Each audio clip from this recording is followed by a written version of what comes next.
Assalamualaikum warahmatullahi wabarakatuh. Pada video ini, kita akan membahas tentang perencanaan sumber daya manusia pada aparatur sipil negara.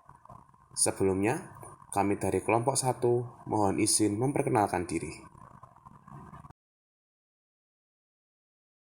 Dalam Undang-Undang Nomor 5 Tahun 2014 Pasal 56 Ayat 1-3 disebutkan bahwa setiap instansi pemerintahan wajib menyusun kebutuhan jumlah dan jenis jabatan PNS berdasarkan analisis jabatan dan analisis beban kerja. Penyusunan ini dilakukan dalam jangka 5 tahun dengan perincian per tahun berdasarkan prioritas kebutuhan. Setelah penyusunan tersebut selesai, maka Menteri akan menetapkan kebutuhan jumlah dan jabatan PNS secara nasional. Lebih jelasnya, kebutuhan PNS secara nasional ditetapkan oleh Menteri PANRB pada setiap tahun setelah memperhatikan pendapat menteri yang menyelenggarakan urusan pemerintahan di bidang keuangan dan pertimbangan teknis Kepala BKN. Beberapa hal tersebut dibentuk dan dilaksanakan dengan tujuan untuk memperoleh data perencanaan kebutuhan jumlah dan jenis jabatan PNS yang ideal sesuai dengan kualifikasi dan kompetensi yang dibutuhkan guna menjawab tantangan ke depan pada setiap instansi pemerintah. Selanjutnya, penyusunan kebutuhan PNS diatur pada pasal 4-11 PP nomor 11 tahun 2017 tentang manajemen PNS, yaitu pertama, mengikuti siklus anggaran. Usulan maksimum disampaikan akhir Maret sebelum tahun sebelumnya atau April apabila ada perubahan anggaran. Kedua, berdasarkan prioritas kebutuhan nasional. Ketiga, berdasarkan analisis jabatan dan analisis beban kerja. Keempat, jumlah dan jenis jabatan administrasi, jabatan fungsional, dan jabatan pimpinan tinggi. Kelima, menggunakan aplikasi yang bersifat elektronik. Penetapan kebutuhan PNS. Penetapan kebutuhan PNS diatur pada pasal 12 Peraturan Pemerintah Nomor 11 Tahun 2017 tentang manajemen PNS yang berisikan yang pertama, kebutuhan PNS secara nasional ditetapkan oleh Menteri pada setiap tahun setelah memperhatikan pendapat Menteri yang menyelenggarakan urusan pemerintahan di bidang keuangan dan pertimbangan teknis Kepala BKN.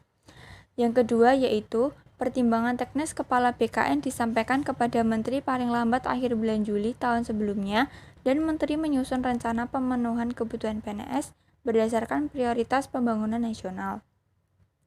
Yang ketiga yaitu rencana pemenuhan kebutuhan PNS yang disampaikan oleh Menteri kepada Menteri yang menyelenggarakan urusan pemerintahan di bidang keuangan untuk dimintakan pendapat paling lambat akhir bulan April untuk rencana pemenuhan kebutuhan PNS tahun berikutnya. Yang keempat yaitu penetapan kebutuhan PNS dilakukan berdasarkan usul dari PPK instansi pusat dan PPK instansi daerah yang dikoordinasikan oleh gubernur. Hal yang wajib diperhatikan dalam pemberian pertimbangan teknis dan penetapan kebutuhan diatur pada Peraturan Pemerintah Nomor 11 Tahun 2017 Pasal 13 yang dibagi menjadi 3. Yang pertama yaitu pada instansi pusat, yang kedua yaitu pada instansi daerah provinsi, dan yang ketiga yaitu pada instansi daerah kabupaten atau kota. Hal yang wajib diperhatikan pada instansi pusat yaitu yang pertama, susunan organisasi dan tata laksana. Yang kedua yaitu jenis dan sifat urusan pemerintahan yang menjadi tanggung jawabnya. Yang ketiga yaitu jumlah dan kompetensi PNS yang tersedia untuk setiap jenjang jabatan. Yang keempat yaitu jumlah PNS yang akan memasuki BUP. Yang kelima yaitu rasio jumlah antara PNS yang menduduki jabatan administrator, jabatan pengawas, jabatan pelaksana, dan jabatan fungsional. Yang keenam yaitu rasio antara anggaran belanja pegawai dengan anggaran belanja secara keseluruhan. Yang kedua yaitu hal yang wajib diperhatikan pada instansi provinsi. Yang pertama yaitu data kelembagaan. Yang kedua yaitu jumlah dan komposisi PNS yang tersedia pada setiap jenjang jabatan. Yang ketiga yaitu jumlah PNS yang akan memasuki batas usia pensiun. Yang keempat yaitu rasio antara jumlah PNS dengan jumlah kabupaten atau kota yang dikoordinasikan. Yang kelima yaitu rasio antara anggaran belanja pegawai dengan anggaran belanja secara keseluruhan. Yang ketiga yaitu hal yang wajib diperhatikan pada instansi daerah, kabupaten, atau kota. Yang pertama yaitu data kelembagaan. Yang kedua yaitu luas wilayah, kondisi geografis, dan potensi daerah untuk dikembangkan. Yang ketiga yaitu jumlah dan komposisi PNS yang tersedia pada setiap jenjang jabatan. Yang keempat yaitu jumlah PNS yang akan memasuki batas usia pensiun. Yang kelima yaitu rasio antara jumlah PNS dengan jumlah penduduk. Yang keenam yaitu rasio antara anggaran belanja pegawai dengan anggaran belanja secara keseluruhan. Salah satu masalah yang dapat timbul dalam perencanaan kebutuhan PNS yaitu persoalan krusial yang ada di Indonesia mengenai manajemen sumber daya manusia atau MSDM, di mana kinerja aparatur yang rendah sering terjadi dan tidak pernah berhenti. Faisal Tamin, yang waktu itu menjabat sebagai Menteri Negara Pendayagunaan Aparatur Negara, mengatakan bahwa 4 juta dari PNS hanya 40% yang bekerja produktif dan 60% lainnya masih harus dibenahi.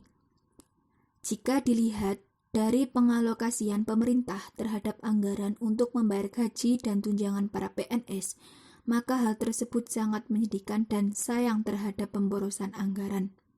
Karena ketidaksesuaian antara pekerjaan dan gaji yang diberikan.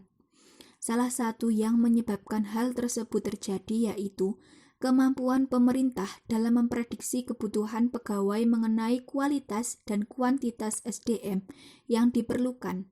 Dalam analisis jabatan, hal tersebut harus diamati secara serius karena pengadaan pegawai tanpa analisis yang tepat akan menimbulkan persoalan yang sama dan berkelanjutan. Dalam penerimaan CPNS yang dilakukan pemerintah berganti yang semula based on recruitment ke based on requirement, di mana seleksi tidak didasarkan pada pengarahan kuantitatif, melainkan pada kebutuhan objektif instansi secara kuantitatif akuntabel.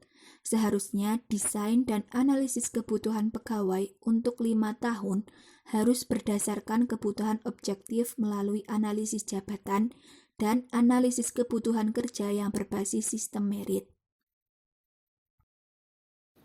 Aparatur sipil negara menjunjung tinggi kesetiaan terhadap Pancasila, Undang-Undang Dasar Republik Indonesia tahun 1945, dan pemerintah. Aparatur sipil negara dalam kesetiaan terhadap negara mewujudkan melalui peningkatan pelayanan terhadap masyarakat.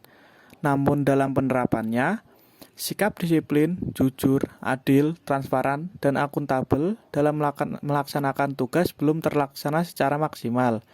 Sehingga, dalam upaya peningkatan kinerja, pemerintah dalam Peraturan Pemerintah Nomor 53 Tahun 2010 menegaskan tentang disiplin ASN yang memuat secara jelas tentang kewajiban-kewajiban dan larangan-larangan yang harus ditaati dan dipatuhi oleh semua ASN, dan hukuman disiplin yang dapat dijatuhkan kepada ASN yang telah terbukti melakukan pelanggaran. Penjatuhan hukuman disiplin dimaksudkan untuk membina ASN yang telah melakukan pelanggaran, agar yang bersangkutan mempunyai sikap menyesal dan berusaha tidak mengulangi dan memperbaiki diri pada masa yang akan datang. Dalam usaha meningkatkan kinerja aparaturnya, pemerintah menetapkan program manajemen kepegawaian berbasis kinerja. Salah satu peraturan yang dikeluarkan pemerintah untuk tujuan tersebut adalah Peraturan Menteri Pendayagunaan Aparatur Negara Nomor PER/M.Pan/5/2007 tentang pedoman umum penetapan indikator kinerja utama di lingkungan instansi pemerintah. Penilaian kinerja menjadi bahan diagnosis dalam upaya peningkatan kinerja organisasi. Selanjutnya, kinerja pegawai juga menjadi instrumen utama dalam pemberian reward and punishment, termasuk untuk promosi dan rotasi pegawai.